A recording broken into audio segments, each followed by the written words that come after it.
I'm Nathaniel Pierce, the polished, well-mannered heir to the Pierce fortune. But for Scarlett Langley, a woman as wild as a summer storm, I'd broken every rule. She loved the chaos of nightclubs, so I learned to navigate the velvet ropes. She loved whiskey, so I learned to drink it straight. When she stirred up trouble, I was the one who cleaned up the mess. Everyone in our circle thought Scarlett and I were inevitable. That is, until her first love, the one that got away, came back to town. The night she threw him a welcome home party at a downtown club, I told her calmly, "We're done. The engagement is off." Later, I heard she tore the place apart. The birthday present I'd ordered for Scarlett had arrived. A limited edition sports car, custom painted in blush pink. It was the exact model she'd fallen in love with, a detail she'd mentioned offhandedly once that I'd locked away. It had taken a small fortune and a lot of strings pulled to secure it. The dealer poured me a glass of sparkling water, smiling. "Ms. Langley is a lucky woman, having a fiancé like you, Mr. Pierce. You spoil her." He wasn't wrong. I doted on Scarlett. A single text from her saying she missed me could make me walk out of a board meeting. If she wanted a drink in the middle of the night, I'd be there. She loved the strobe-lit madness of clubs, so I'd stand there beside her, a man who preferred silence and old books. Everyone was stunned that the famously composed Nathaniel Pierce would bend so completely for Scarlett Langley. My devotion was the stuff of legends.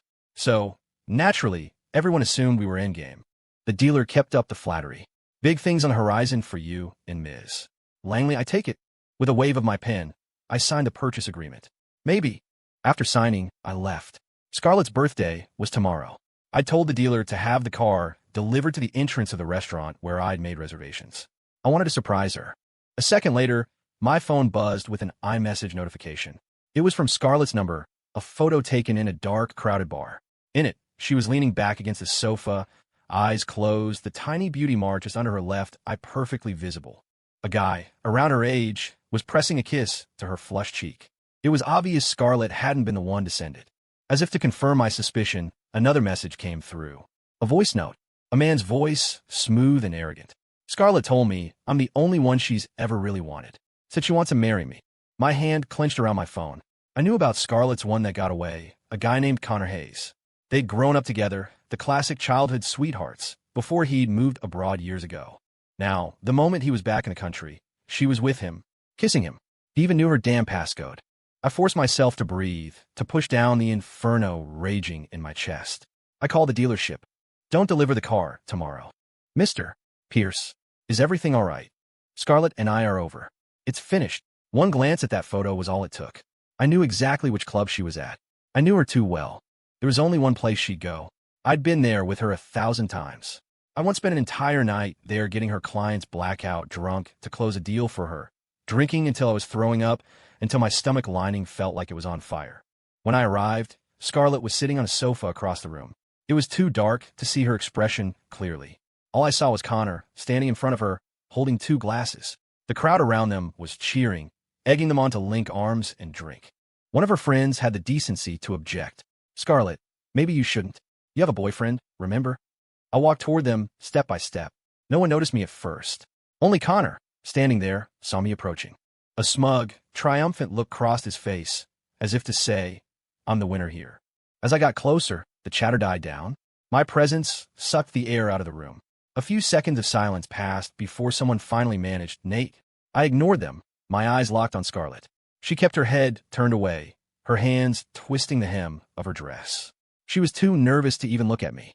The girl who tried to warn Scarlett suddenly stood up, trying to run interference. "Nate, don't get the wrong idea. Scarlett was just sleeping. She just woke up. We were all just playing a game, just kidding around." My voice was flat. "It's fine. Just having some fun. I get it." And my words, Scarlett's grip on her dress, seemed to loosen. She let out a breath she'd been holding. But I wasn't finished. I pulled the platinum engagement ring from my middle finger. I held it out to Connor. "You want her so bad? She's all yours." Connor's eyes went wide with shock. I shoved the ring into his hand and turned to leave. Before, Scarlett's happiness was my entire world. I was terrified of seeing her upset. But right now, I couldn't bring myself to care. I hadn't taken more than a few steps when I heard a crash. I turned back to see that Scarlett had shoved the heavy glass coffee table over. In the dim, flashing lights, I could see the fury contorting her beautiful face. She slapped the drink from Connor's hand, then snatched the ring from his grasp. Her silent, volcanic rage silenced everyone. Who was Scarlett Langley? The adored, untouchable daughter of the Langley Corporation, famous for her explosive temper. The last guy who'd crossed her found his family's company bankrupt the next morning. In our world, a world ruled by power, no one dared to provoke her. I stood my ground, watching her until the storm seemed to pass. Then I turned again. A cool hand grabbed my wrist. It was Scarlett. The corners of her eyes were red. "I'm sorry." She tried to slide the ring back onto my finger. I pulled my hand away. She grabbed it again, stubborn. But I was more stubborn. I wrenched my hand free, giving her no chance to catch it. I looked at the beautiful teardrop mole under her eye and spoke, my voice devoid of all emotion. "Scarlett, we're done. The engagement is off." Those quiet words were the spark that lit the fuse. She scanned the crowd behind me, her voice dangerously low. "Who called Nathaniel here?" Anyone who knew Scarlett recognized the tone. It was the prelude to an eruption. Everyone quickly denied it. "Scarlett, we didn't. We wouldn't dare." Only Connor stood silently, head down. He started to back away, trying to slip out unnoticed. But Scarlett was faster. She strode toward him and slapped him hard across the face. Her voice was terrifyingly sharp. "Connor, you have a death wish, don't you?" He just kept shaking his head. "No, Scarlett, I didn't." His voice faded. Even an idiot could see he was guilty. With a sharp crack, Scarlett smashed a liquor bottle over his head. Blood immediately started to stream down his face.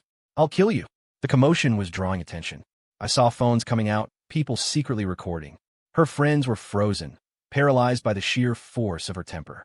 Scarlett was a hurricane, and I was the only one who could calm her. Someone shot me a desperate, pleading look. I walked over and took Scarlett's hand. "That's enough," I said softly. She stopped. On the floor, Connor was barely conscious. I wasn't trying to save him, but Scarlett and I were still technically engaged. If this blew up, I'd be the one dealing with the fallout. I was just cutting my losses. Scarlett looked at me, her eyes brimming with unshed tears. Seeing that she'd calmed down, I let go of her hand. The sharp edge of her ring, a perfect match to mine, scraped my palm. It was engraved with my initials and my birth date. The clock on the wall struck midnight. I spoke softly to her. "Happy birthday, Scarlett. This is the last time I'll ever say that to you." Tears spilled from her eyes, falling like broken pearls. So, a woman like her could cry after all. On the way home, a heavy snow began to fall. I remember the first time I met Scarlett. The snow was falling then, too. It was at a business dinner. I saw her for the first time, the legendary, audacious heiress of the Langley family. She was in a designer gown, impossibly striking, with that captivating mole under her left eye. But more than her looks, I was drawn to her spirit. Bold, unapologetic, afraid of nothing. Always fighting, always full force. I was staring out the window when a sports car suddenly roared up beside us. It was moving fast, the engine's growl a raw expression of the driver's anger. The driver's side window slid down, and a pair of familiar, fierce eyes locked onto mine.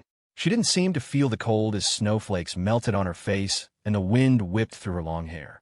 My driver recognized her instantly. "Sir, it's Ms. Langley. Should I pull over?" "No."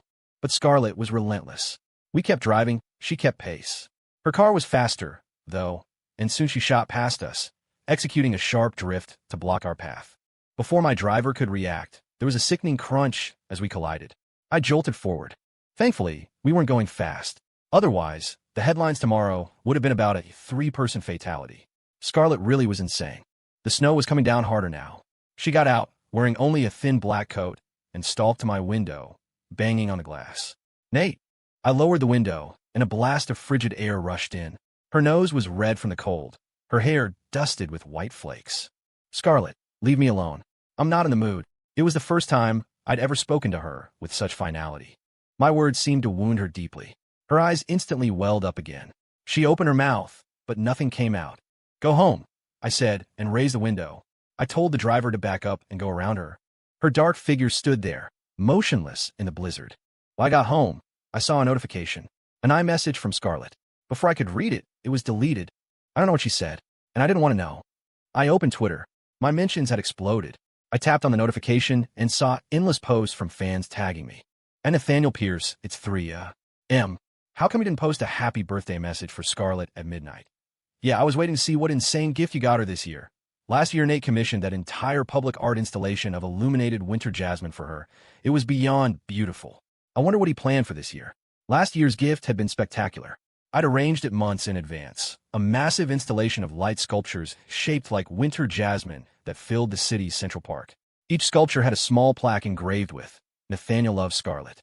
Against the backdrop of snowy night, the flowers glowed, their beauty casting a spell over the entire city.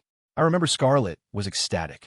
She even posted a picture on her Instagram, the first and only time she'd ever posted about me. The gift went viral. Everyone was talking about wanting a Nathaniel Pierce kind of love, something so grand and undeniable. It's why so many people were invested in our relationship. Scarlett rarely used Twitter. She only followed one person, me, and she only had one post. No caption, just a picture of the glowing jasmine sculptures, with the engraved plaque clearly visible. The top comments on her post were recent. "Scarlett, what did Nate get you this year? Post it so we can all be jealous. Our queen Scarlett, you two probably busy doing other things, huh?" Winking face, everyone knows Scarlett's too cool for social media. We'll have to check Nate's feed for the gift reveal. If it weren't for Connor, the gift would have arrived right on schedule. But she had ruined everything herself. I replied to the first comment. "Scarlett and I have broken up. Please stop tagging me." It was a simple sentence, but it dropped like a bomb in the comment section.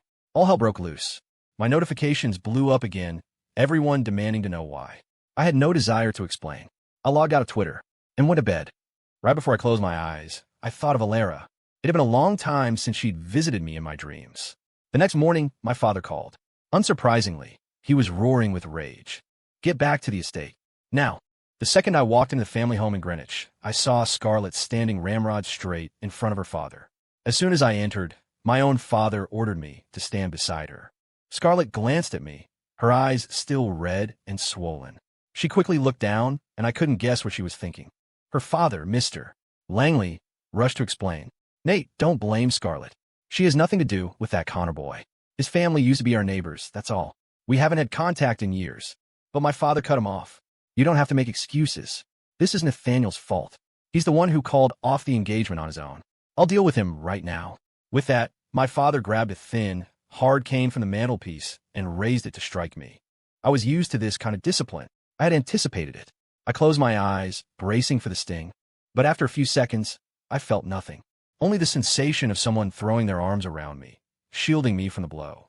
I opened my eyes to see Scarlett. She had bitten her lip so hard it was bleeding, but she didn't make a sound. The cane clattered to the floor. "Scarlett, are you okay?" Both my parents panicked, rushing to check on her. I was frozen solid. Years ago, Alara had done the same thing, shielding me from that very cane. I pushed Scarlett away. "If he's just an old neighbor, would you be kissing him?" I took out my phone and showed them the picture. Scarlett's gaze remained fixed on the floor, her eyelashes trembling. She wouldn't look at it. She must have known Connor had sent it to me. She tried to explain, her voice strained. "I was asleep. I didn't know he was kissing me. He must have used my fingerprint to unlock my phone. Someone else brought him to the party. I didn't invite him." I didn't respond.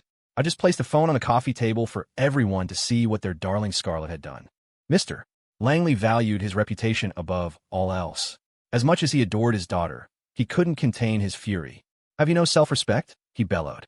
He snatched the cane from the floor and brought it down hard on Scarlett's arms and back. She cried out and fell to the ground, biting her lip to stifle a scream. But her eyes never left my face, searching for a flicker of my old gentleness. But this time I felt nothing. I watched her as if she were a stranger being punished on the street. She saw the change in me. Gritting her teeth, she spat, "Nathaniel Pierce, even if you break our engagement, I will never let you be with another woman. If you try, I'll kill her." That was Scarlett, always solving problems with threats. But that wouldn't fix the root of this one. Scarlett wasn't beaten too badly. I could see her father was holding back. Finally, he turned to my father. "Scarlett was in the wrong here. But these two have been through a lot. I suggest we let them have some time apart to cool off. If it still doesn't work out, then so be it." With that, he helped Scarlett up and they left. And then, my own nightmare began. My father struck me several times with the cane. The final blow landed behind my knees, forcing me to the ground. Even after all these years, it still hurt like hell. He stood over me, his eyes burning with contempt. "You have 3 days. Fix things with Scarlett." It was an order, leaving no room for argument. I laughed bitterly to myself, but I had no right to object. To my parents, I was merely a tool for continuing the family line and securing business alliances. Whatever they said, I had to do. My father was desperate for me to marry Scarlett. The Langleys were titans of industry. The merger would bring the Pierce family immense benefits. I had hoped that by showing them the photo, the Langleys would agree to end the engagement. I just hadn't counted on Scarlett being so damn stubborn or her father making that final proposal. I dragged my battered body to the cemetery. Alera's grave was a simple memorial stone with no lavish decorations. The photo on it was of a young girl in a school uniform, her smile as bright as a spring day. There was a teardrop mole under her right eye. She was my only friend. She died the year I turned 18. I took out my phone and scanned the small QR code at the base of the headstone. It launched a program Alera had designed before she died. An AI chatbot named Alera, loaded with a voice bank she had recorded herself. She'd said it was a way for people to remember her, to feel like she was still alive. She thought it was meaningful. As soon as it loaded, a message popped up. Alera, hey my friend, have you come to see me? I typed back yes. She replied instantly. Did you bring me any fried chicken and burgers? My favorite soda would be good too. I'd read these lines 100 times, but I still couldn't help but smile. My fingers hovered over the keyboard, typing and deleting several times before I finally sent. Alera, I've decided to move on. I found someone I love. This time, the program didn't reply immediately. After a few seconds, a new message appeared, one I had never unlocked before. Nate, my greatest wish in this life is for you to be happy. If this makes you happy, I fully support you. I looked at the girl on the headstone. Forever 18. In that moment, I could almost see her as she was that year, her voice full of conviction. Nate, I'll get you out of here. Back home, I expertly dressed my wounds. Then I checked the private messages on an encrypted app for our social circle. The club Scarlett loved, the one from last night, had been completely trashed by her. It was officially closed for renovations. The person who had invited Connor was a casual acquaintance of Scarlett's from college. Scarlett had not only beaten her up, but had also managed to bankrupt her family's company, leaving them drowning in debt. As for Connor, he had vanished. I guess he wasn't even in the city anymore. Every trace of him online had been scrubbed clean, as if he'd never existed. I also got a call from one of Scarlett's friends. Nate, I'm so sorry about the other night. I saw Connor come in and I tried to stop him, but he said he was just back in town and wanted to say hi. I didn't think anything of it. Then I stepped out to take a call, and that's when he snuck a kiss on Scarlett. Nate, please don't be mad at her anymore. After you said you were breaking up, she went crazy. I'm worried she's going to do something. I know, I said flatly, and hung up. I didn't need to guess who had put her up to that call. I walked to the window and looked down. There, standing by the entrance to my building, was Scarlett. She was looking up at my window, her eyes filled with guilt. I called her. She answered, but didn't speak, just held the phone to her ear and stared up at me. I broke the silence. Scarlett, does her back still hurt? It hurts. It hurts so much. There was a hint of a pout in her voice. It was hard to imagine a woman as fierce as her using that tone with anyone. I hurt too, but my heart hurt more. Seeing her with someone else had torn me apart. Then go home and get some rest. And tell your friends to stop calling me. They're disturbing my peace. She froze. Down on the street, she lowered her head. Her voice was muffled. Okay, I'll handle it. You get some rest. After that, her friends stopped contacting me. Even the chatter in our private circles vanished completely. It seemed Scarlett genuinely wanted me to rest. 2 days passed. Only one day remained the deadline my father had set. He sent me a text to remind me. Remember what I said. You know the consequences. Of course I knew. How could I not? I lit a cigarette, the smoke curling around me. Nicotine offered a fleeting escape. No one knew I smoked. In public, I was the polished, refined gentleman. Vice was not part of the image. I had to wear a mask everywhere I went. It wasn't until I met Scarlett that I could be myself. The truth is, Scarlett and Alera looked nothing alike. Their personalities were polar opposites. The only thing they shared was the mole under their eye. But I had never seen Scarlett as a replacement for Alera. I was just stuck, trapped by Alera's death, unable to move forward. Meeting Scarlett made me want to break free. Being with her made me feel alive, made my dull, colorless life interesting. Most importantly, she let me take off the mask and be myself. After years of pretending, I was so tired. That's why seeing that photo felt like a knife in the chest. Pain, rage, betrayal, it all exploded inside me. Even now, the wound was still raw. I organized a private auction of some of my collection. A lot of people showed up today. Scarlett was there, too, sitting in the front row. Her gaze never left me, her eyes still red-rimmed. Because of my public tweet, everyone in our circle knew we were fighting. No one dared approach her, terrified of setting off the Great Demon King, as the internet had dubbed her. The name suited her perfectly. The bidding began. For every piece that came up, just as the bids were peaking, Scarlett would jump in with an offer several times higher than anyone else's. No one dared to challenge her. She bought every single item this way, until the final piece was revealed. It was a simple plaster art piece, a cast of a man's and a woman's hands clasped together. No one had heard of the artist. No one raised a paddle, except Scarlett. She suddenly stood up and called out a celestial price. $2 million. The room fell silent. Everyone was stunned. To be honest, so was I. The piece was worth $50 at most, and Scarlett had just paid $2 million for it. The piece was something I had made with Alara.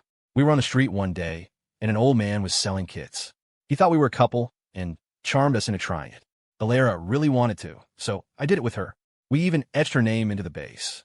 I just want a memento, she'd said. Nothing more. Not long after she died. The sculpture had been with me ever since. My goal today was to auction it off, to finally, completely let go of the past. I never expected Scarlett to be the one to buy it. Logically, something so cheap shouldn't have even caught her eye. After the auction, Scarlett followed me as I went to retrieve the items she'd won. The silence between us was heavy. She just walked behind me, not saying a word. I stopped abruptly to speak to her, and she walked right into my back. Are you okay? She stared at me, ignoring my question. Who is Alara? I was taken aback. How could she know? She didn't know Alara, didn't know her history. As if reading my mind, she clarified, I recognized one of the hands in the cast. It's yours. So that's you and Alara, holding hands. I was even more surprised. She recognized my hand? Did she know me that well? My voice was soft. She was a friend. Our age. Her father was a friend of my father's. She came here for treatment for a while, stayed at our house. She was dying of cancer. That's why I agreed to make it with her. We paid $50 for that kit. You just spent $2 million. Scarlett, I feel bad for you. Her face went pale, a mist forming in her bright eyes. She asked, her voice barely a whisper, Did you love her? I didn't speak. I just shook my head. For Alara, there was only ever friendship, never love. As we reached the collection room, Scarlett suddenly wrapped her arms around me from behind. I could feel her tears soaking through the back of my suit jacket. Her body was trembling.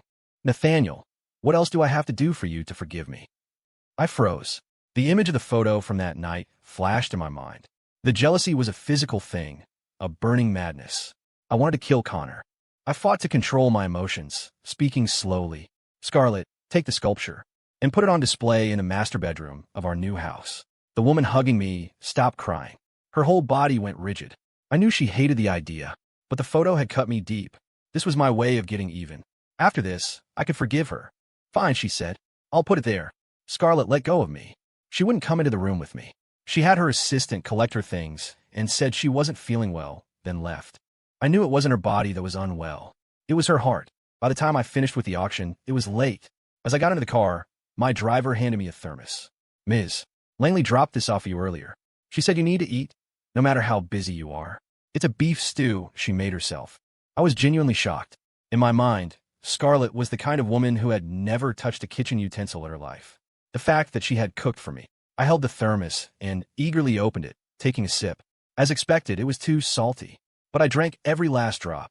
The driver saw me and smiled. Ms. Langley really cares for you, sir. She did. That was Scarlett. A tempest on the outside, but inside, her heart was as tender as any other girl's.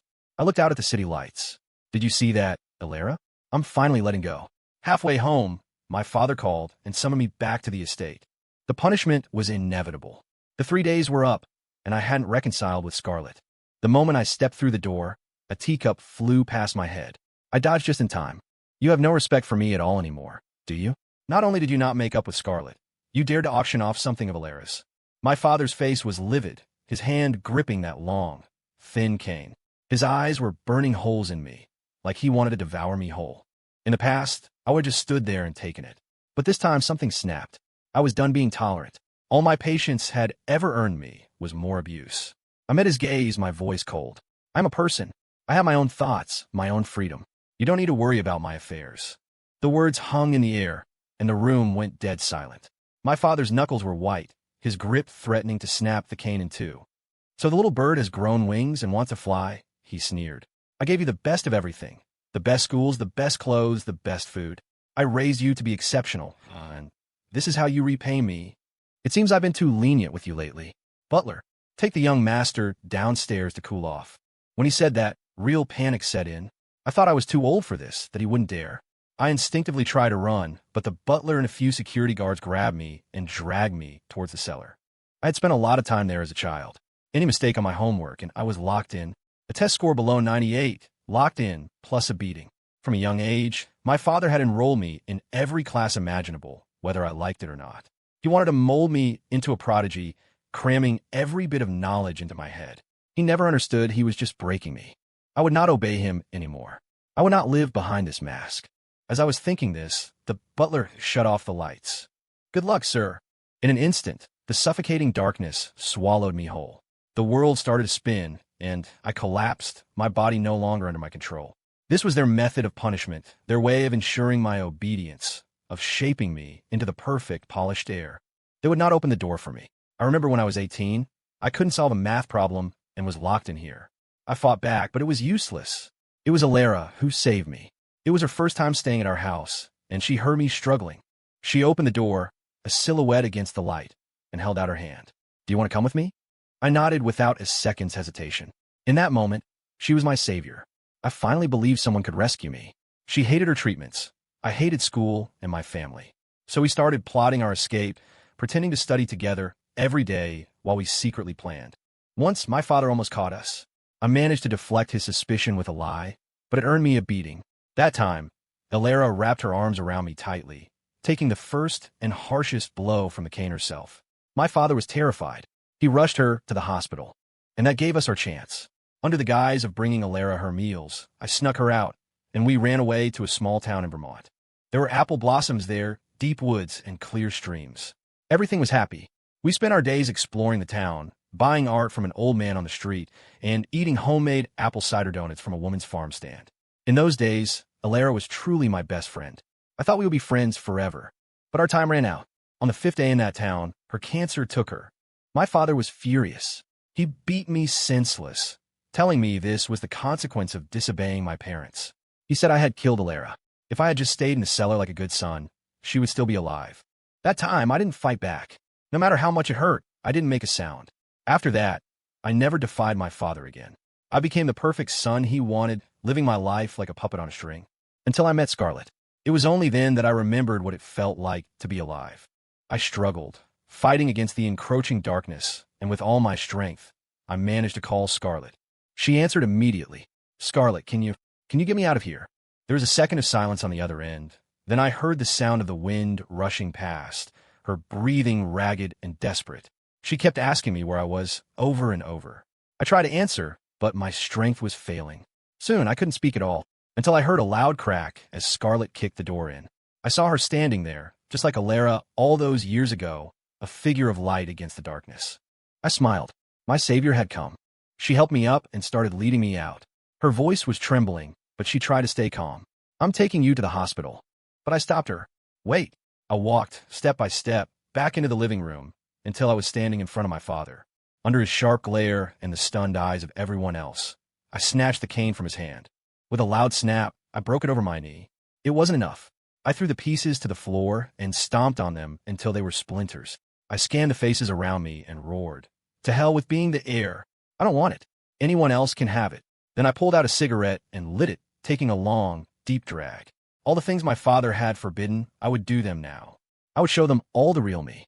I would let them see that Nathaniel Pierce was not a tame man. Alara's death had haunted me for years.